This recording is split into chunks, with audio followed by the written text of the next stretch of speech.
ايه رأيكم في الأكل الجميل ده الحلو الخطير؟ روعة خرافة، هيعجبكم خالص لو جربتوا طريقتنا في التقلية اللي بالفاصوليا. زي ما انت شايفة كده، شوفي الفاصوليا حلوة ومستوية والرز معاها واللحمة بالتقلية حلوة وخطيرة وريحتها جميلة خالص.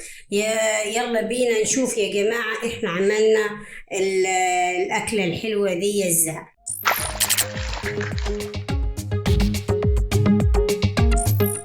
صباح الخير عليكم، ازيكم؟ عاملين ايه؟ اخباركم ايه؟ يا رب تكونوا بخير. احنا النهاردة هنعمل مع بعض اللحمة بالتقلية بالفاصوليا، هتعجبكم خالص خالص، وطريقة سهلة او مش متعبة خالص خالص، بسرعة هتخلصيها، مش هتاخد معاكي وقت خالص، وكل مكوناتك في بيتك وبسرعة هتعمليها. جبنا اللحمة قطعناها حتة وسط علشان تطيب معانا بسرعة، وغسلناهم كويس وغلينا مية.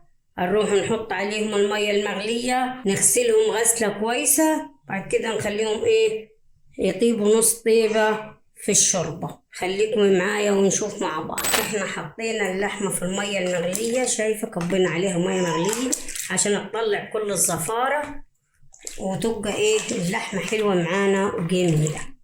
قلبناهم كويس كده وهنطلعهم من المية دي ونحطهم في المية اللي احنا غالينها اللي هنعملوها شوربة. نصفيها كده على طول ونحط طوالي كده اهو زي ما انت شايف. بعد كده نرفعهم تاني على النار.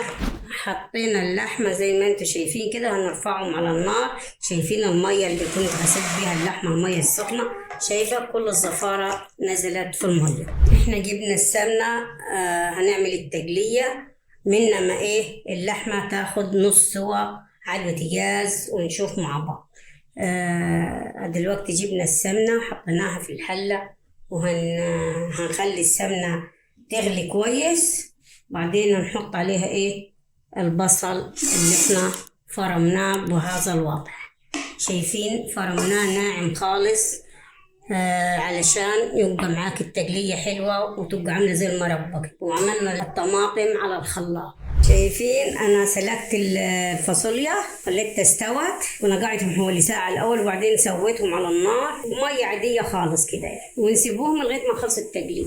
شايفين هنحط التوابل على البصل، ملح وكزبرة ناشفة وكمون، فلفل اسود وشطة حمراء ومعلقة ونص معلقة سكر. هنحطهم علشان الريحة بتاعتهم تبقى حلوة خطيرة وجبارة. منما تاخد اللون الذهبي البصلة، أنا هحط الملح للحمة علشان تبقى تطعم من الملح، تبقى طعمها حلو في الشوربة. هنحط دلوقتي الطماطم.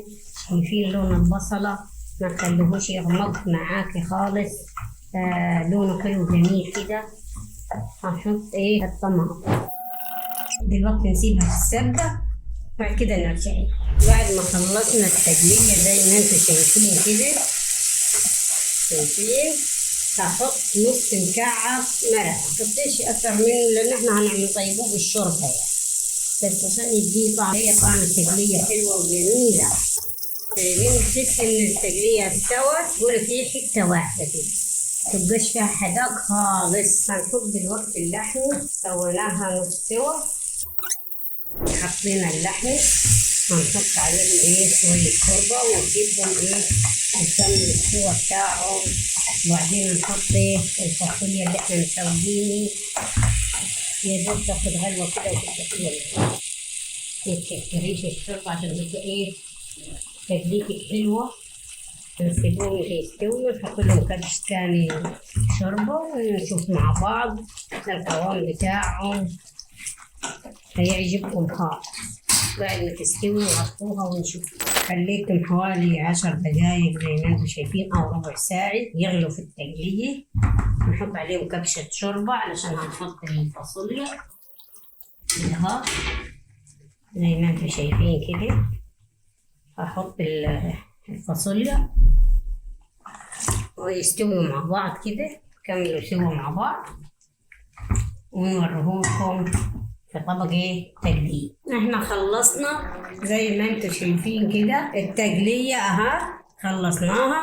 وعملنا رز، وادي الرز اللي احنا عملناه فظيع خالص خالص، مفلفل وجميل. شايفين خلصنا التقلية وظبطناها والرز معاها زي ما انتوا شايفين كده، هتاكلوا احلى اكل جميل خالص خالص. يا ريت يا جماعة اللي يعجبوا الفيديو يعمل لنا لايك وشير واشتراك، ونشوفكم على خير بإذن الله.